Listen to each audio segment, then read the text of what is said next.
ஓம் ஸ்ரீராம ராம ராமேதி ரமே ராமே மனோரமே சகசிரநாம தத்துல்யம் ஸ்ரீராம நாம வராணனே. உலகம் யாவையும் தாமுழா வாக்கலும் நிலைபெறுத்தலும் நீக்கலும் நீங்களா அழகிலா விளையாட்டுடையார் அவர் தலைவர் அன்னவர் கேசரன் நாங்களே. எத்திர எத்திர ரகுநாத கீர்த்தனம் தத்திர தத்திர கிருத்தமாஸ்தகாஞ்சலிம் வாஷ்பவாரி பரிபூர்ணலோச்சனம் மாருதிம் நமது ராட்சசாந்தகம். அஞ்சிலே ஒன்று பெற்றான் அஞ்சிலே ஒன்றை தாவி அஞ்சிலே ஒன்று ஆறாக ஆரியர்க்காக ஏகி அஞ்சிலே ஒன்று பெற்ற அணங்கை கண்டு அயலாரூரில் அஞ்சிலே ஒன்றை வைத்தான் அவன் எம்மை அழித்துக் காப்பான். இன்னைக்கு நம்ம கம்பராமாயணத்துல பாலகாண்டத்துல திரு அவதார படலத்துல 32வது பாட்டு பார்க்க போறோம். வருகலை பிறவும் நீதிமனு நெறி வரம்பும் வாய்மை தருகலை மறையும் எண்ணின் சதுமுகர்க்கு உவமை சான்றோன் திருகலை உடைய இந்த ஜெகத்துள்ளோர் தன்மை தேரா ஒருகலை முக ஸ்ருங்க உயர்ந்தவன் வருதல் வேண்டும். இதுதான் பாட்டு. இப்ப பதம் பிரிச்சு பொருள் பார்க்கலாம். வருகலை பிறவும் வளர்ந்த கல்வியாலும் கேள்வி முதலிய பிறவற்றாலும் நீதி மனு நெறி வரம்பும் நீதியை கூறும் மனு நூல் வரம்பாலும் வாய்மை தரு கலை மறையும் உண்மையை உணர்த்தும் வேதங்களை ஓதி உணர்ந்ததாலும் எண்ணின் சதுமுகர்க்கு ஓமை சான்றோன் நினைத்து பார்த்தால் நான்முகனுக்கு ஒப்பாக்கிய பெருமை உடையவனும் திருகலை உடைய இந்த ஜெகத்துள்ளோர் தன்மை தேரா பலவித மாறுபட்ட இயற்கையை உடைய உலகத்தவரின் தன்மையை அறியாதவனும் ஒருகலை முக ஸ்ருங்க உயர்ந்தவன் வருதல் வேண்டும். கலைமான் கொம்பு போன்ற கொம்பை முகத்தில் உடையவனுமான ஸ்ருங்கன் என்னும் பெயரையுடைய இந்த உயர்ந்த முனிவன் வர வேண்டும் அப்படின்னு சொல்றார். இப்ப நம்ம இந்த பாட்டுல இருக்கக்கூடிய நயங்களை பார்க்கலாம். நம்ம ஏற்கனவே போன பாட்டுல பார்த்தோம். அதாவது இப்ப நான் என்ன செய்யணும், நீ இது வேள்வி புத்திரகாமேஷ்டி யாகம் பண்ணி வைக்கிறதுக்கு நான் என்ன பண்ணணும் அப்படின்னு தசரதன் கேட்கும்போது இந்த மாதிரி ரிஷ்யஸ்ருங்கர், சம்ஸ்கிருதத்துல ரிஷ்யஸ்ருங்கர் நான் ஏற்கனவே சொல்லியிருக்கேன். ரிஷ்யன்னா மான்னு அர்த்தம், ஸ்ருங்கன்னா கொம்புன்னு அர்த்தம், மான் கொம்பு அப்படின்னு தான் அவர் பேரே. அதனால மான்கொம்பு அதையே தமிழ்ல கலைக்கோட்டு முனிவன் அப்படின்னு கம்பர் சொல்லியிருப்பாருன்னு சொன்னேன்ல. அவர் எப்பேற்பட்டவர், அவரை கூப்பிட்டு யாகம் பண்ண வைக்கணும் அப்படின்னு வசிஷ்டர் சொல்லுவார்ல. அதை தொடர்ந்து ரிஷிஸ்ருங்கர் எப்பேற்பட்டவர் அப்படின்னு இந்த பாட்டுல சொல்றாரு. எப்பேற்பட்டவர்னா கல்வி கேள்விகள்ல அவர் ரொம்ப தலை சிறந்தவர், மனுநூல் வரம்பறிந்தவர். அதாவது ஸ்மிருதிகள்ல மொத்தம் 18 ஸ்மிருதிகளுக்கும் மேற்பட்டது இருக்கு. அதுல பிரதானமாக இருக்கக்கூடியது மனு. அதாவது மனுஷனுக்கு சொல்லக்கூடிய நீதிகள், தர்மம், அந்த தர்மத்தின்படி நடக்கணும் அப்படின்னு மனுங்கிற சொல்லுக்கே நிறைய அர்த்தம் இருக்கு. இப்ப நிறைய பேர் என்ன தப்பு தப்பா சம்ஸ்கிருதம் முறைப்படி தெரியாம அது தப்பு தப்பா அதுக்கு அர்த்தம் சொல்லி மனு நீதியே அது மனுஸ்மிருதியே ரொம்ப மட்டம் அப்படின்னு சில பேர் பிரச்சாரம் பண்ணிட்டு இருக்காங்க. அது ரொம்ப அபத்தமானது. இப்போ நம்ம அந்த காலத்து ஓலைச்சுவடிகளுக்கே நம்ம என்னன்னு பேர் சொல்றோம், மனுஸ்கிரிப்ட் தான். வெள்ளக்காரனும் அப்படிதான் சொல்றான் மனுஸ்கிரிப்ட் அப்படின்னு. ஏன்னா அதுதான் ஆதி முதல் இருக்கக்கூடிய தர்ம நூல் அப்படிங்கிறதுனால.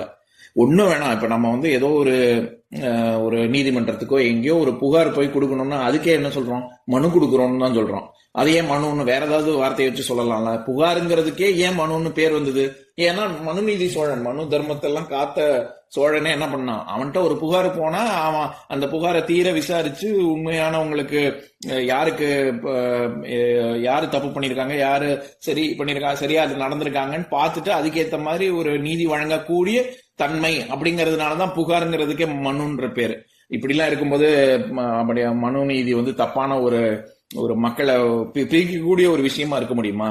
எதுக்கு சொல்ல வரேன், இந்த இடத்துல அவர் பொதுவான தர்மங்கள் அப்படின்னு சொல்லல, நீதிக்கு இங்க மனு நெறி வரம்பும் அப்படின்னு சொல்றாரு.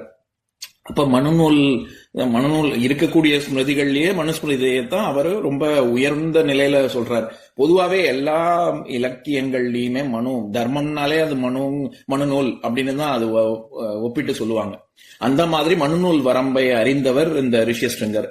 வேதங்களை முழுவதுமாக கற்றறிந்தவர். எந்த அளவுக்குன்னா நான்முகனோடு ஒப்பிடத்தக்க அளவுக்கு அவர் உயர்ந்தவர், சான்றோன் அப்படின்னு சொல்றார். இதை தவிர பலவித ஒரு மாறுபாடுகள் கொண்ட இந்த உலகத்து மக்கள் எப்படி இருக்காங்களோ அந்த மாதிரியான மாறுபாடுகள்லாம் இல்லாதவர் அப்படின்னு சொல்றாரு. முடிவாக ஸ்ருங்கி அல்லது ரிஷியஸ்ருங்கர், சம்ஸ்கிருதத்துல ரிஷியஸ்ருங்கர், ஸ்ருங்கி என்று பெயர் கொண்ட தவ முனிவன், அவனை வைத்து வேள்வியை நடத்த வேண்டும், அவரை வர சொல்லணும் அப்படின்னு சொல்றாரு வசிஷ்டர். அதுதான் இந்த பாட்டினுடைய கருத்து. இதுல வருகலை, தருகலை, திருகலை, ஒருகலை அப்படின்னு நான் ஏற்கனவே சொல்லியிருக்கேன். ஓசை நயம் அருணகிரிநாதர் பாட்டு, கந்தரந்தாதி பாட்டு மாதிரி இருக்கு. அது மட்டும் இல்லாம வருகலை அப்படின்னு சொல்ற இடத்துல வளரும் கலை அப்படின்னு நம்ம அர்த்தம் பார்த்தோம்ல. அப்படின்னா எது வளரும் கலை? எல்லா கலையும், ஆய கலைகள் 64 இருக்கு. ஆனா இங்க வளரும் கலை கல்வி அப்படின்னு, கல்வியும் கேள்வியும் பிறவும்ன்றதுக்கு கேள்வின்னு வேற அர்த்தம் பண்றோம். அது ஏன் மத்த கல்வி, மத்த கலையெல்லாம் விட்டுட்டு கல்வியை மட்டும் ஏன் வளரும் கலை அப்படின்னா, எவ்வளவுக்கு எவ்வளவு நம்ம கற்கிறோமோ அவ்வளவுக்கு அவ்வளவு நம்ம வாழ்க்கையில உயர்வோம் அப்படிங்கறதுனால வருக்கலை அப்படின்னு சொல்றாரு. இப்போ நம்ம பைசா சம்பாதிக்கிறோம்னா வருவாய்ன்னு தானே சொல்றோம். ஏன் அதை வருவாய்ன்னு சொல்றோம் அப்படின்னா, வாய்னா வழின்னு ஒரு அர்த்தம் இருக்கு, நுழைவாயில் அப்படி சொல்றோம்ல, அந்த மாதிரி வருவாய் அப்படின்னா அது வளர்ந்து கொண்டே இருப்பதனால்தான் அது வருவாய்ன்னு சொல்றோம். அந்த மாதிரி இங்க வருகலை அப்படின்னு வர்ற இடத்துல கலைங்கிறது கல்வியையும், பிறவும் அப்படின்னு சொல்றாரு. பிறவும்னா கேள்வி. எப்பவுமே கல்வினாலே அடுத்து கேள்விதான் வரணும். அதனாலதான் திருவள்ளுவர் கூட அதிகார முறைமையில என்ன சொல்றாரு, முதல்ல கல்வி, அடுத்தது கல்லாமை. கல்வி கற்பதனால் என்ன பயன், என்ன நன்மை, கல்லாமை அது கற்காமல் இருப்பதனால் என்ன ஆபத்து, அதுக்கு அடுத்த அதிகாரமே கேள்விதான். திருக்குறள்ல இது ஒரு கேள்விங்கிற அதிகாரத்துல 4வது குறள், அதுல கூட கற்றிலன் ஆயினும் கேட்க அஃதொருவருக்கு ஒர்க்கத்தின் ஊற்றான் துணை அப்படின்னு சொல்லியிருப்பாரு. நீங்க கல்வி கற்கணும்னாலும் பரவாயில்ல, கற்றறிந்தவர்கள் சொல்படி கேளுங்க, அதுவே ஒரு கஷ்ட காலத்துல ஒரு ஊன்றுகோலாக இருக்கும் அப்படின்னு சொல்றாருல. அதனால இங்க வருகலை பிறவும் அப்படின்னா கல்வியும் கேள்வியும் அப்படின்னு கம்பர் சொல்ல வர்றாரு. அடுத்தது தருகலை அப்படின்னு 2வது வரியில வாய்மை தருகலை மறையும் அப்படின்னு வருது. இந்த இடத்துல கலைங்கிறது அம்சம்னு அர்த்தம். அதாவது வாய்மையை அம்சம் இல்லாட்டி புத்தகம் அப்படின்னு அர்த்தம். என்னன்னா வாய்மை தருகலை மறையும் அப்படின்னு. இந்த இடத்துல வேதத்தை முழுவதுமாக உணர்ந்தவர் அப்படின்னு. எப்பேற்பட்ட வேதம் அப்படிங்கிறதுக்கான அடைதான் வாய்மை தருகலை. அது உண்மையான மெய்ஞானம். அது கலை மறையும் அப்படின்னு. இந்த இடத்துல கலை அப்படிங்கிற சொல் அந்த அந்த உண்மையை அம்சமாக கொண்டுள்ள ஒரு புத்தகம் அப்படிங்கிற பொருள். இப்ப திருவாசகத்துல கூட ஒரு பாட்டு ஒண்ணு இருக்கும், அதை நான் படிக்கிறேன். மலையறையன் பொற்பாவை வாழ்நுதலாள் பெண் திருவை உலகறிய தீவேட்டான் எண்ணுமது எண்ணேடி உலகறிய தீவேளாது ஒழிந்தனேல் உலகனைத்தும் கலை நவின்ற பொருள்கள் எல்லாம் கலங்கிடுங்கான் சாழலோ அப்படின்னு ஒரு திருவாசக பாடல் இருக்கு. அதுல மலையறையன் பொற்பாவை, அதாவது மலையரசனின் பொற்பாவை, பொன்னான மேனி கொண்ட பெண்ணை போன்று வாழ்நுதலாள் ஒளி பொருந்திய நெற்றியையும் உடைய பெண் திருவை, அப்பேற்பட்ட பார்வதி தேவியை உலகறிய தீவேட்டான், உலகம் அறியக்கூடிய விதத்துல வேள்வி அக்னி சாட்சியாக அவன் திருமணம் ஏன் செய்து கொண்டான்? அப்படி செய்யலன்னா என்ன, உலகறிய தீவேளாது ஒழிந்தனேல், அப்படி அக்னி சாட்சியாக அவன் கல்யாணம் பண்ணலன்னா என்ன ஆகும்? உலகனைத்தும் கலை நவின்ற பொருள்கள் எல்லாம், உலகனைத்தும் இந்த உலகம் பூரா கலை நவின்ற, இந்த இடத்துல அந்த தர்ம புத்தகங்கள், அது வேதங்கள் எல்லாம் என்ன பொருள் சொல்லுதோ அது எல்லாமே போய் கலங்கிடுங்கான் சாழலும், உலகமே கலங்கிடும் அப்படின்னு சொல்றாரு. எதுக்கு இந்த பாட்டை உதாரணமா சொல்றேன்? இந்த இடத்துல கலை நவின்ற பொருள்கள் எல்லாம் அப்படின்னா அந்த வேத புத்தகங்களில் சொல்லப்பட்டுள்ள உண்மை பொருள் எல்லாம் கலங்கிடும், அந்த அளவுக்கு ஆயிடும். அதனாலதான் அக்னி சாட்சியா பார்வதிய சிவன் கல்யாணம் பண்ணிட்டாரு அப்படின்னு சொல்ற. அதாவது என்னன்னா, யோகியா இருந்து யோகத்தை அளிப்பான், போகியாக இருந்து போகத்தை அளிப்பான், இல்லறமும் அவனுக்கு கைவசம், துறவரமும் அவனுக்கு கைவசம், சிவன் எல்லாம் முற்றும். அதாவது இந்த பாட்டு முழுவதுமாகவே நம்ம ஏன் மகாதேவன் சொல்றோம், சிவனை தேவர்களுக்கெல்லாம் தேவன் ஏன் சொல்றோங்கிறத வர்ணிக்கிற பாட்டு தான். அதுல கலை நவின்ற அப்படின்னு வர்ற இடத்துல இந்த வேதங்கள் அப்படிங்கிற பொருள்ல தான் வரும். அந்த மாதிரி இந்த இடத்துல தருகலை மறையும் அப்படின்னு சொல்ற இடத்துல உண்மை புத்தகமான வேதங்கள் அப்படின்ற பொருள்ல வருது. அடுத்தது திருகலை உடைய இந்த ஜெகத்துள்ளோர். திருகல் அப்படின்னா மயக்கம், மாறுபாடு அப்படின்னு அர்த்தம். உலக மக்கள் எப்பவுமே நம்ம நினைச்சது ஒண்ணு, நம்ம எப்பவுமே ஒரு மயக்கத்துல இருக்கோம் அப்படிங்கறதுனால திருகலை உடைய இந்த ஜெகத்துள்ளோர், அப்படிப்பட்ட தன்மை இல்லாத இந்த ரிஷியஸ்லிங்கர்னு சொல்றாரு. தேரா ஜெகத்துள்ளோர் தன்மை தேரா அப்படின்னு.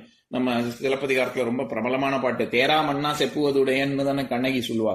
அது என்ன தேரா மன்னா அப்படின்னா, அறிவில்லாதவனே, அறிவில்லாத தன்மை கொண்ட இந்த மன்னனே, எதையும் தேர்ந்து நல்லது எது கெட்டது எதுன்னு பிரிச்சு பார்க்க முடியாத தன்மை கொண்ட மன்னனே அப்படின்றதுனால தேரா மன்னா அப்படின்னு. அது அது எதுக்கு சொல்ல வரேன், அந்த மாதிரி இங்க திருகலையுடைய இந்த ஜெகத்துள்ளோர் தன்மை தேரா அப்படின்னா இந்த மாதிரி மாறுபாடு மயக்கம் கொண்டுள்ள இந்த பொதுவாக அப்படித்தான் இருப்பாங்க எல்லாரும் மக்கள், உலக மக்கள். ஆனா அந்த தன்மையிலிருந்து அந்த தன்மை தெரியாத ரிஷியஸ்டிங்கர்னு அர்த்தம். ஒரு கலை முக ஸ்ருங்க உயர், இந்த இடத்துல கலை அப்படிங்கிறது மான குறிக்கும். கலைனா கலைமான் அப்படின்னு ஒரு விதமான மானே இருக்கு, ஆனா கலைனாலே மானத்தான் குறிக்கும். ஒரு கலை முக ஸ்ருங்க உயர் தவன் வருதல் வேண்டும். எப்பேற்பட்ட ரிஷி ஸ்ட்ரிங்கராக அவன் இருக்கார் அப்படின்னு சொல்ற இடத்துல ஒரு கலை முகம், ஒரு அதாவது மான் கொம்பை தன் நெற்றியில் கொண்டுள்ள முனிவன் வர வேண்டும் அப்படின்னு சொல்றாரு. இப்ப நான் ஏற்கனவே சொன்னதுதான், பொதுவாவே ராமர் 10,000 வருஷம் ஆட்சி செஞ்சாரு, தசரதன் பல ஆண்டு காலம் ஆட்சி செஞ்சான். அப்புறம் நெருப்புல இருந்து சீதை வந்தா, பூமியில இருந்து வந்தா திருப்பி பூமிக்கே போயிட்டா. அப்புறம் ஆஞ்சநேயர் பல யோஜனைகள் தாண்டினாரு, கடலை தாண்டினாரு. அப்புறம் இந்த மாதிரி கொம்பு இருக்கு, இந்த மாதிரி ஊர்பட்ட விஷயம் இருக்கு ராமாயணத்திலயும் மகாபாரதத்திலயும். அப்ப இதெல்லாம் நம்பும்படியா இருக்கா? இதெல்லாம் சும்மா கதை விடுற மாதிரி இருக்கு, இது எல்லாமே பொய் அப்படின்ற இந்த மாதிரியான சிந்தனைக்கே போகக்கூடாது. மெய்ஞானம் வேற, விஞ்ஞானம் வேற. நான் எல்லாத்தையுமே விஞ்ஞான ரீதியா தான் நான் அணுகுவேன், ஆன்மீகத்தையும் நான் அப்படிதான் அணுகுவேன்னா அதுக்கு இதுக்கு சம்பந்தமே கிடையாது. அதனால இதை வச்சு அதனால ராமர் இப்ப பிறந்தார், அவங்க இத்தனை வருஷத்துக்கு முன்னாடி பிறந்தார், நான் இதுதான் கால வரையறை, இந்த யுகங்கள் இது திரேதா யுகம் இப்போ, துவாபர யுகம் இப்போ, அப்பெல்லாம் எப்படி இருந்ததுன்னு கூட நமக்கு தெரியாது. அதனால எவ்வளவு காலம்னு தெரியாது. அப்படி இருக்கும்போது நம்மளா ஒரு அதுக்கு ஒரு வரையறை சொல்றதோ, இப்பதான் பிறந்தார் அப்பதான் பிறந்தார்னு சொல்றதோ, அல்லது இந்த மாதிரியான விஷயங்களுக்கு இதைத்தான் அவர் மான்கொம்புன்னு சொன்னாரு அப்படி இப்படின்னு நம்மளா ஒரு அர்த்தம்லாம் பண்ணக்கூடாது. எப்பவுமே வால்மீகிக்கும் காளிதாசருக்கும் கம்பனுக்கும் இருக்கக்கூடிய வித்தியாசத்தை நம்ம முதல்ல புரிஞ்சுக்கணும். இது சாகுந்தலத்துல வியாசர் சொல்றது ஒரு என்ன சொல்றது, அவர் ஒரு ரிஷி. அவர் சொல்றதுக்கும் காளிதாசர் ஒரு கவிஞர், அவர் சொல்றதுக்கும் சில வேறுபாடுகள் இருக்கும். ரிஷி சொல்றதையும் கவிஞர் சொல்றதையும் நம்ம ரெண்டும் ஒண்ணு, இதுல இருந்து அது வேற மாதிரி இருக்கே, அப்ப காளிதாசர் சொல்றதுதான் உண்மை அப்படிலாம் எடுக்கக்கூடாது. வியாசர் சொல்றதுதான் உண்மை. அந்த மாதிரி இங்க ராமாயணத்துல வால்மீகி ரிஷி, கம்பர் ஒரு புலவர் சொல்றது கொஞ்சம் சில இடங்கள்ல மிகைப்படுத்தியும் கூட்டியும் சில இடத்துல குறைச்சும் சொல்லுவாரு. அதுக்காக அதை நம்ம உண்மைன்னு எடுத்துக்க முடியாது. ஆனா வால்மீகி சொல்றது உள்ளதை உள்ளபடி சொன்னார், அதனால அதை எடுத்துக்கணும். எதுக்கு இதை சொல்ல வரேன், இந்த மாதிரி விஷயங்கள் வரும்போது இப்படிலாம் நடக்குமா அப்படிங்கிற யோசனையை நம்ம விட்டுட்டு இதுல இருந்து என்ன கருத்து நம்ம எடுத்துக்கலாம்னு தான் பார்க்கணுமே ஒழிய என்னென்ன இந்த மாதிரியான ஆராய்ச்சிக்கெல்லாம் போகக்கூடாது. அதுக்காக தான் இதை சொல்ல வரேன்.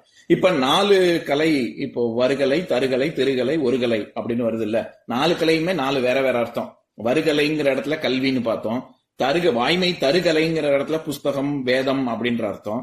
திருகலை அப்படிங்கறது திருகல் கூட்டல் ஐ, திருகல் அப்படின்றது மயக்கத்தை குறிக்கும். ஒருகலை அப்படின்ற இடத்துல மான குறிக்கும். ஆக 4 கலையும் 4 வெவ்வேறு அர்த்தங்கள்ல வருது. இதுல வருகலையும் தருகலையும் வினைத்தொகைகள், அதை மறந்துடக்கூடாது. நம்ம ஏற்கனவே சொல்லியிருக்கேன், 3 காலத்தையும் குறிக்கக்கூடியது. வளரும் கலை, வளர்ந்த கலை, வளர்கின்ற கலை, அதே மாதிரி தருகலை, தந்த கலை, தருகின்ற கலை, தரும் கலை அப்படின்னு. இதை மட்டும் ஏன் வினைத்தொகையில சொல்லணும்? அதுல ஒரு நயம் இருக்கு. அதாவது என்னன்னா, கல்விங்கிறது என்னைக்குமே நம்ம கற்றுக்கொண்டே இருக்கக்கூடிய ஒரு விஷயம். அதனால அதை முக்காலமும் கொண்டு சொல்றாரு. அதே மாதிரி வாய்மை தருகலை மறை அப்படின்னா, மறையின் வேதம் எப்பொழுதுமே உண்மை பொருள். அது முன்னாடியும் நமக்கு தெரியும். நம்ம வேதம் படிக்காத போதும் அது உண்மை பொருள் தான், நம்ம படிச்சுக்கிட்டு இருக்கிற போதும் அது உண்மை பொருள் தான். நம்ம வாழ்க்கை மறைஞ்சதுக்கு அப்புறம் அதுவும் அப்பயும் அது உண்மைதான். அது மாறவே மாறாது. அந்த தன்மையை குறிக்கிறதுனாலதான் வினைத்தொகை வச்சு சொல்றாரு. இப்ப நான் பாட்டை இன்னொரு தடவை படிக்கிறேன், கேளுங்க. வருகலை பிறவும் நீதி மனு நெறி வரம்பும் வாய்மை தருகலை மறையும் எண்ணின் சதுமுகற்கு ஓமை சான்றோன். திருகலை உடைய இந்த ஜெகத்துள்ளோர் தன்மை தேரா ஒருகலை முக ஸ்ருங்க உயர்த்தவன் வருதல் வேண்டும். இன்னொரு நாள் இன்னொரு பாட்டு பார்க்கலாம். ஓம் சாந்தாகாரம் புஜகசயனம் பத்மநாபம் சுரேஷம் விஸ்வாதாரம் ககனசத்ருசம் மேகவர்ணம் சுபாங்கம் லக்ஷ்மீகாந்தம் கமலநயனம் யோகி ஹிருத்யானகம்யம் வந்தே விஷ்ணும் பவபயஹரம் சர்வலோகைகநாதம். உம்பரோடு இம்பர்காரும் உலகம் ஓர் ஏழும் ஏழும் எம்பெருமான் என்று ஏத்தி இறைஞ்சி நின்று ஏவல் செய்ய தம்பியரோனும் தானும் தருமமும் தரணி காத்தான் அம்பரத்து அனந்தர் நீங்கி அயோத்தியில் வந்த வள்ளல். ஓம் பூர்ணமதః பூர்ணமிதம் பூர்ணாத் பூர்ணமுதஸ்யதே பூர்ணஸ்ய பூர்ணமாதாய பூர்ணமேவாவசிஷ்யதே. ஓம் சாந்தி ஷாந்தி ஷாந்திः. ஓம் சர்வேஷாம் ஸ்வஸ்திர்பவது சர்வேஷாம் சாந்திர்பவது சர்வேஷாம் பூர்ணம் பவது சர்வேஷாம் மங்களம் பவது. ஓம் சாந்தி ஷாந்தி ஷாந்திः.